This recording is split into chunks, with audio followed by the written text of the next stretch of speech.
Kunle, look there. I saw somebody there. There is a ghost in this house.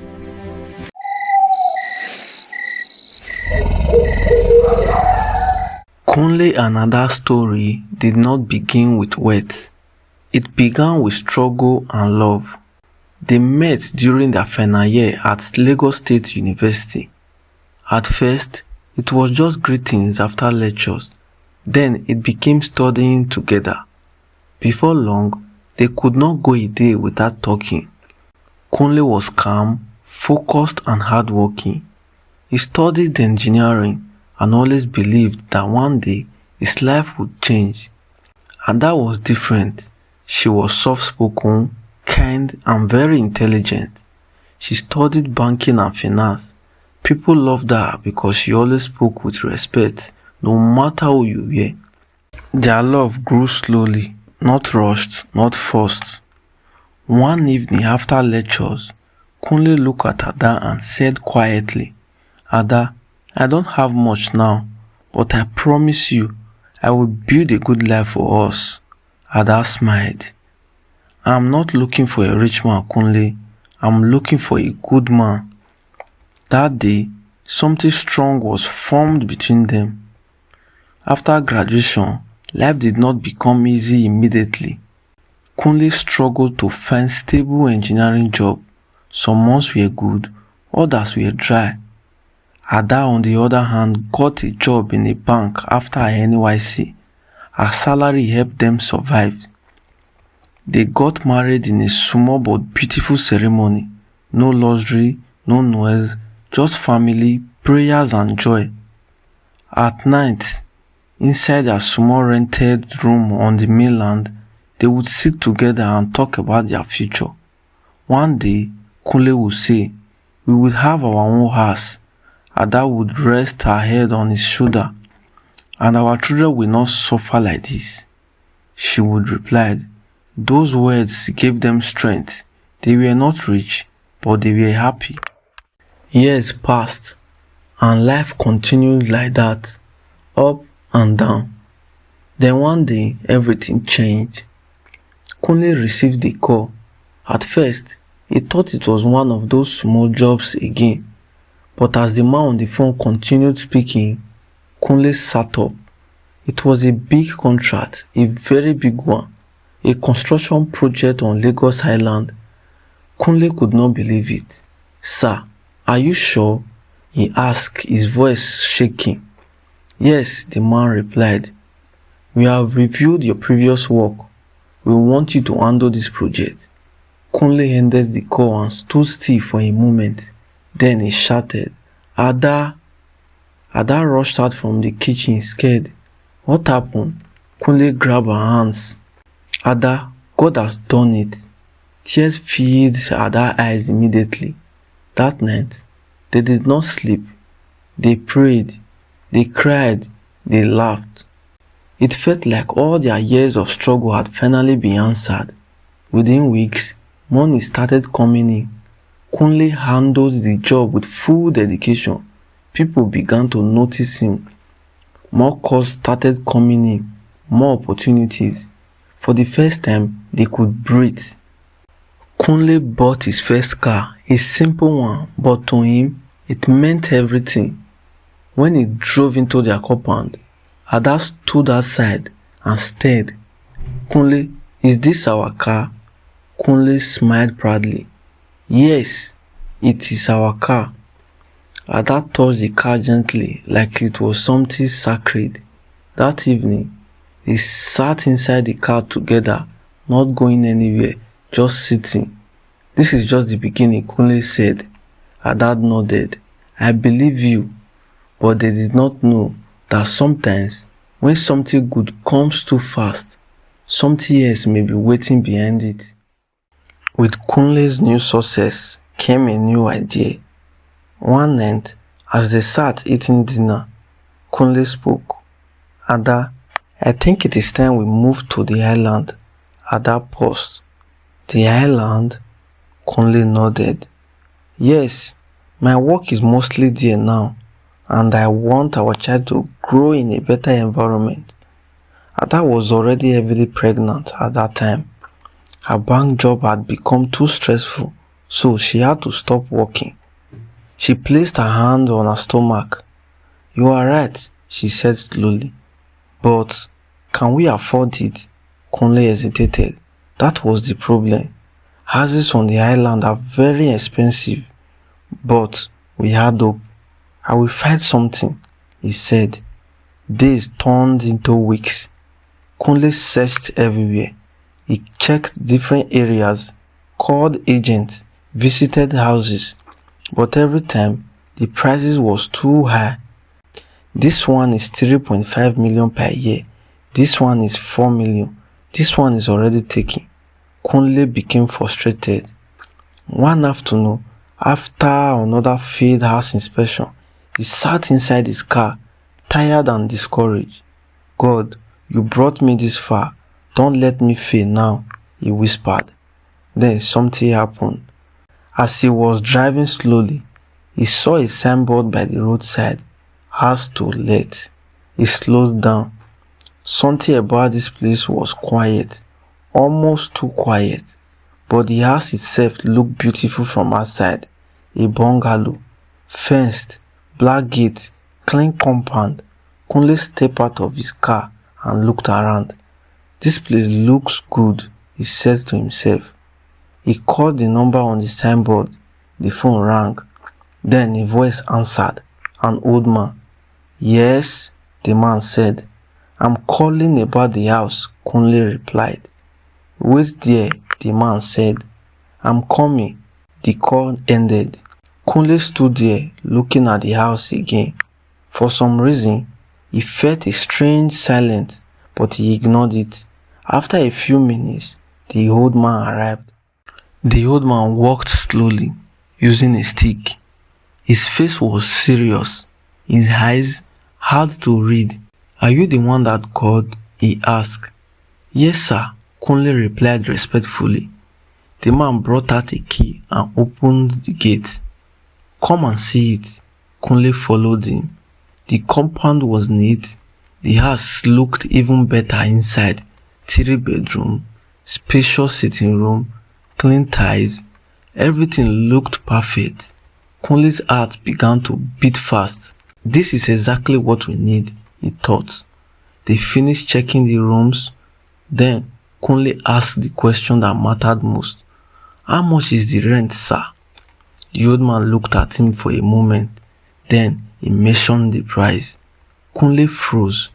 "Sir, are you serious?" he asked. The amount was too low for a house like this. In his mind, Kunle could not understand it. This can only be a miracle, he thought.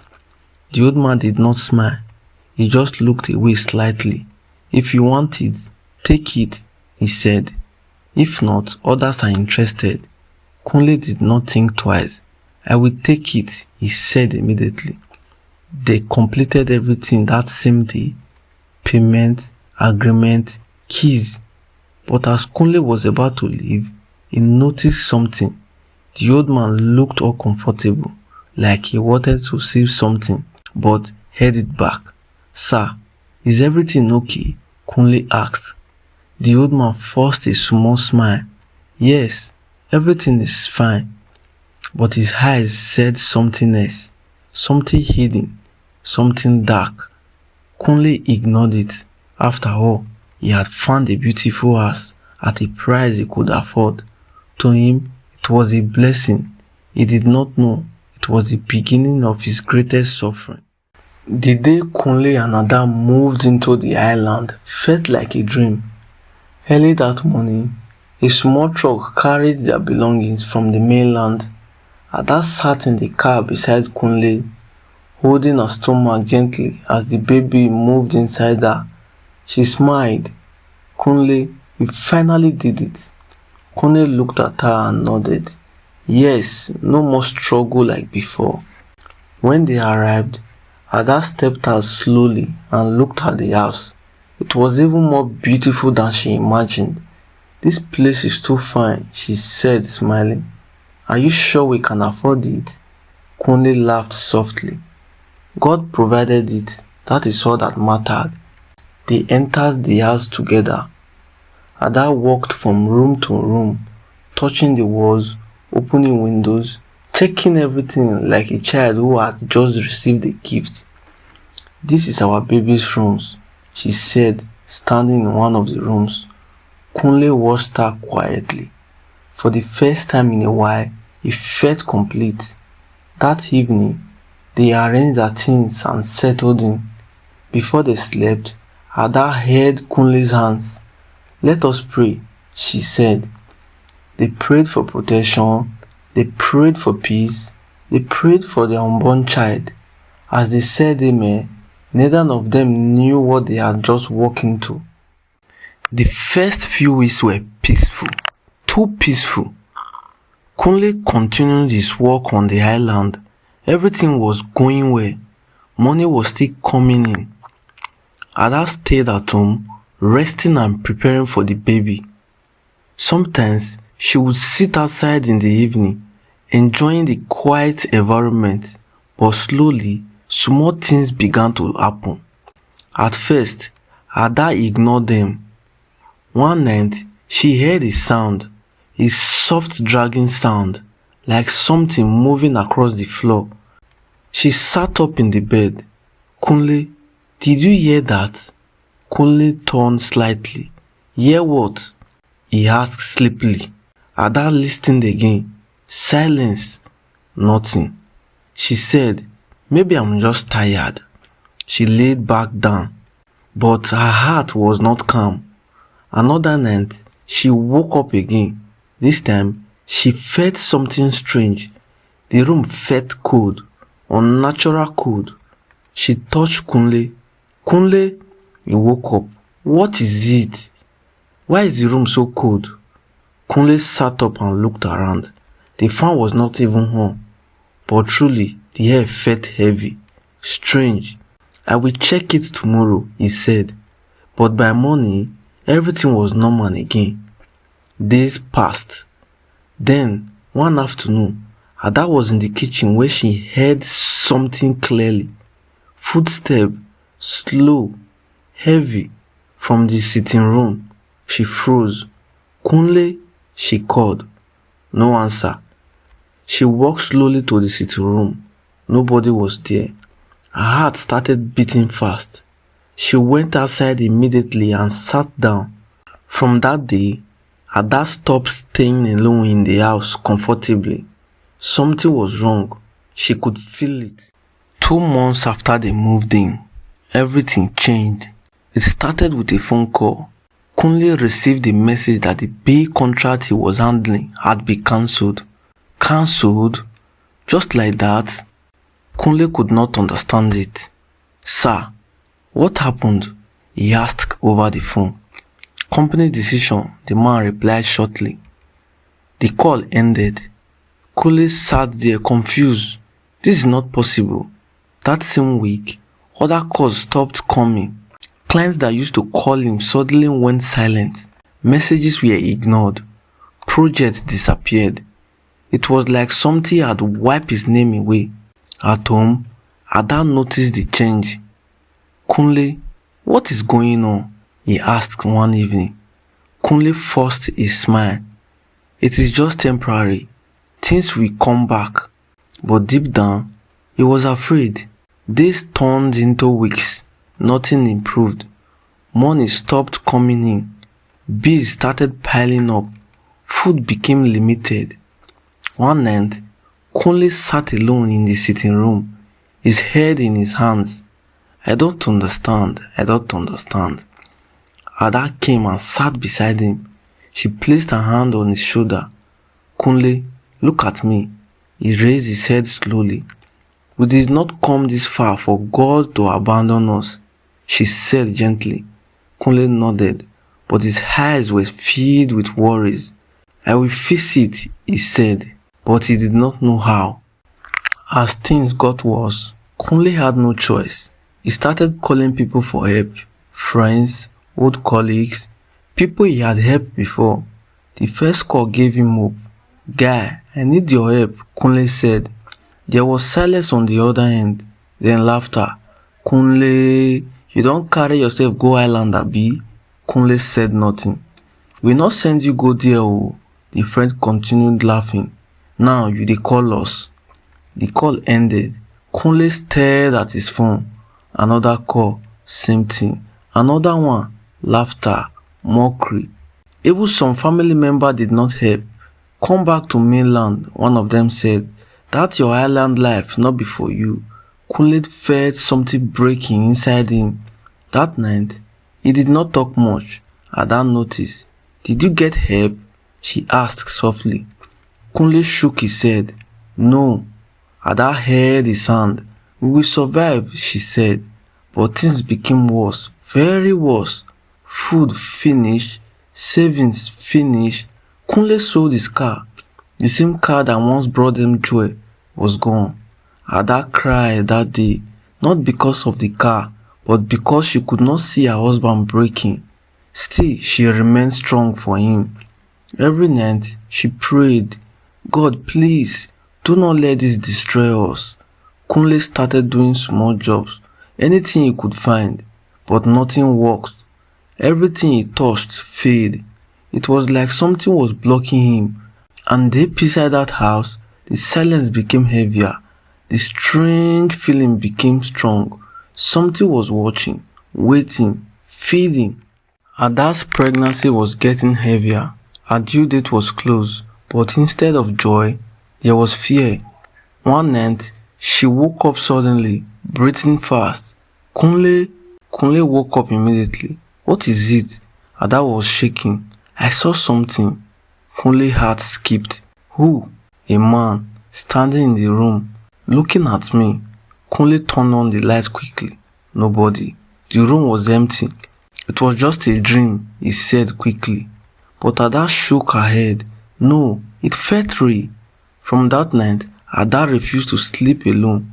Even when Kunle stood up to use the bathroom, she would hold his hand.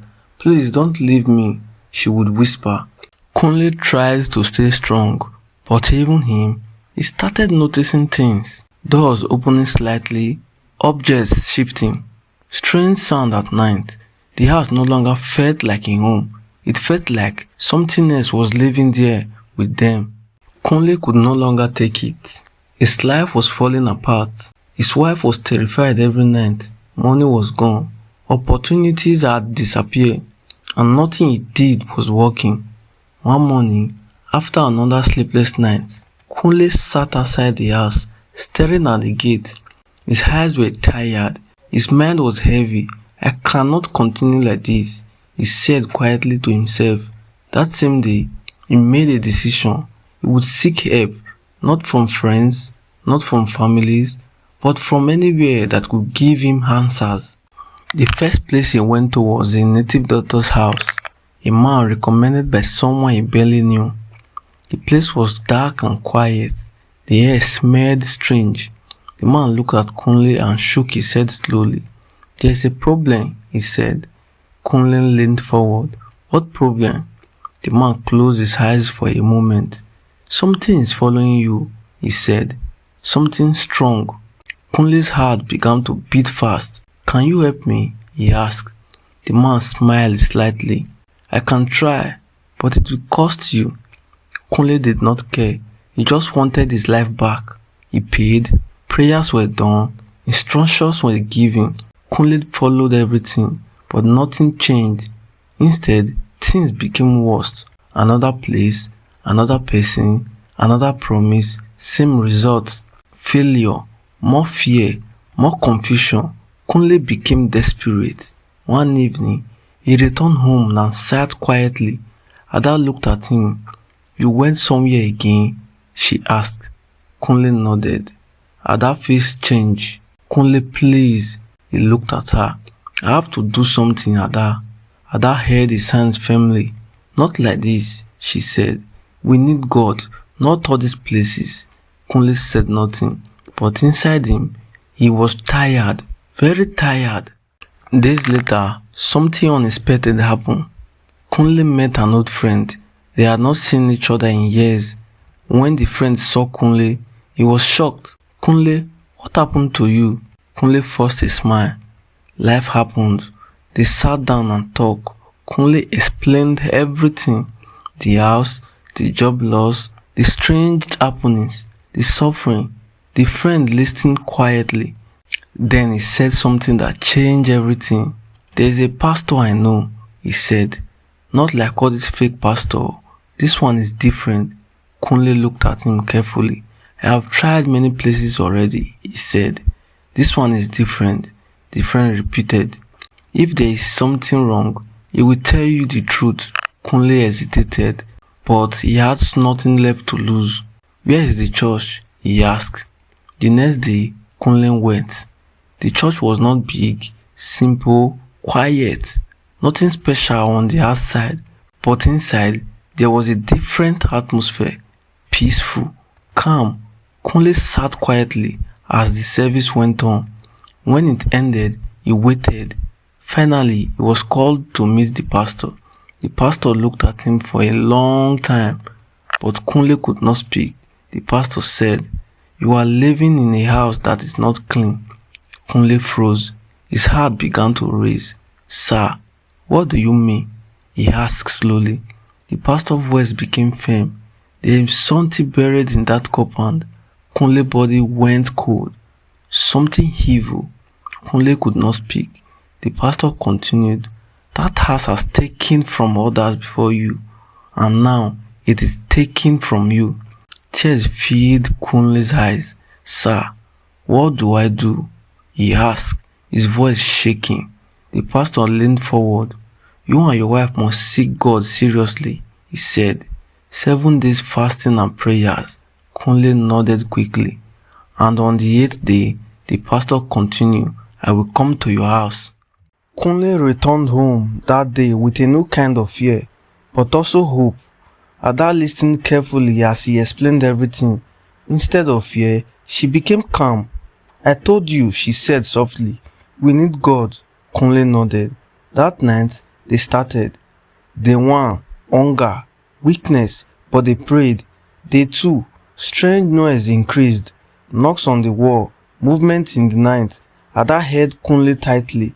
"Don't stop," she whispered. Day 3, Kunle had a dream. He saw a shadow standing at the gate, watching him, smiling. When he woke up, he was sweating.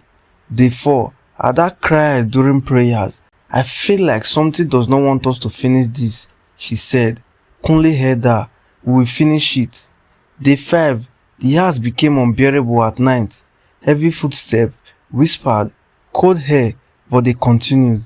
Day 6, Kunle almost gave up. His body was weak, his mind was tired, but Ada encouraged him. "Just one more day," she said. Day 7, silence, strange silence, like something was waiting, watching, preparing. That night, they did not sleep. They prayed until morning. The 8th day came. The pastor arrived in the afternoon. As he entered the compound, he stopped, closed his eyes. Then he said quietly, "It is here." Kunle and Ada stood behind him, afraid. The pastor began to pray, loud, commanding. The air changed immediately. He walked around the compound slowly. Then he stopped at a particular spot, right in front of the house. "This is where it is buried," he said. Kunle felt his leg weaken. The pastor poured anointing oil on the ground. Then he prayed even harder. "Every evil buried here, come out!" Suddenly a strong wind blew. Ada screamed and held Kunle tightly. The pastor did not stop. He continued praying, louder and stronger. Minutes felt like hours. Then suddenly, everything went quiet, completely quiet. The pastor stepped back slowly. "It is broken," he said. Kunle fell to his knees. Tears flowed from his eyes. Ada cried silently. For the first time in months, they felt peace, real peace. That night, for the first time since they moved into the house, they slept without fear. No sound, no shadow, no strange presence, just peace. But what they did not know was this: something else was about to happen, something that would confirm everything. The night after the deliverance was different. Not just quiet, but peaceful. Kunle woke up the next morning slowly. For a moment, he lay still on the bed listening. Nothing. No footstep, no strange sound, No heavy feelings in the air. He turned and looked at Ada.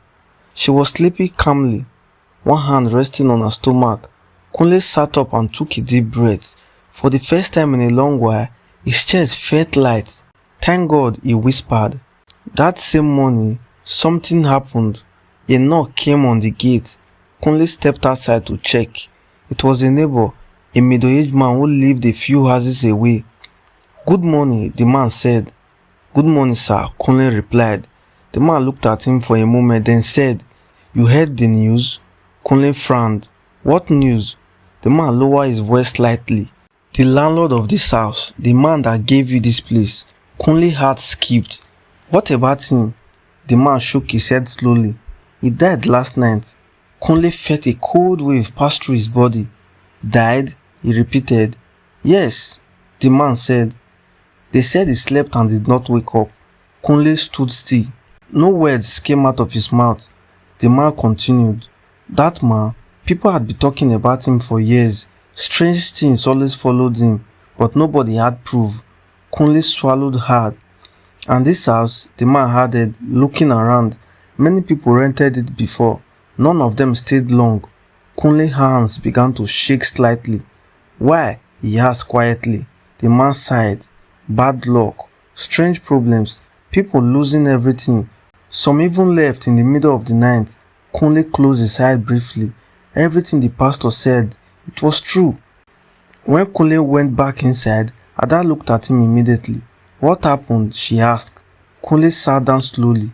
The landlord is dead. Ada covered her mouth. What? Kunle nodded. They said he died in his sleep last night. Ada's eyes filled with tears. Neither of them spoke for a moment. They both understood. Something had ended. Something dark had just been judged. After that day, things began to change. Slowly at first, then faster. Kunle received a call, a job offer. He almost ignored it, thinking it would be like the others. But this time, it was real. Are you available for projects? The caller asked.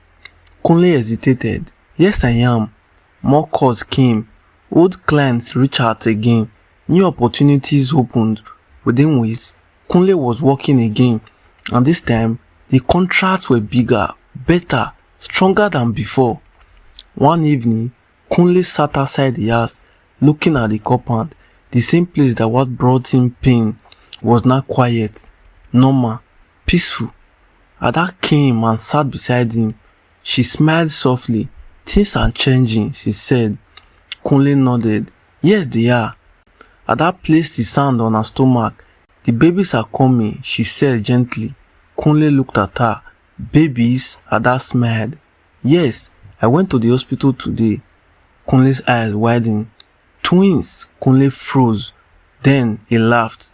Then tears came into his eyes. God, he whispered. Ada leaned her head on his shoulder. He did not forget us. The day finally came. Ada went into labor in the early hours of the morning. Kunle rushed her to the hospital, his heart beating fast. Everything will be fine, he kept saying, but his hands were shaking. Hours passed, long painful hours. Kunle sat outside the delivery room, praying silently. God, please, just let them be safe. Then finally a cry, then another cry. Kunle stood up immediately. The nurse came out smiling. Congratulations, she said. Kunle's voice shook. My wife? She is fine, the nurse replied. And your babies? Kunle heard his breath. A boy and a girl. Kunle could not speak. Tears rolled down his eyes. He covered his mouth, overwhelmed. Thank you, God. When he entered the room, Ada was weak but smiling. She held the babies gently. Kunle walked closer slowly. This is our reward, Ada said softly. Kunle looked at his children, then his wife, everything they had gone through, the suffering, the shame, the fear, the darkness. It was all behind them now. Some blessings are not what they seem. Some doors should not be opened just because they are easy. Kunle and Ada wanted a better life, but they almost lost their destiny chasing it. Not every cheap offer is a miracle. Not every opportunity is from God. Sometimes, what looked like favor is a trap. But in the end, faith saved them. Patience restored them, and God gave them more than they lost. If this story touched you, don't forget to subscribe, because the next story might be the one that opens your eye. Thank you for watching.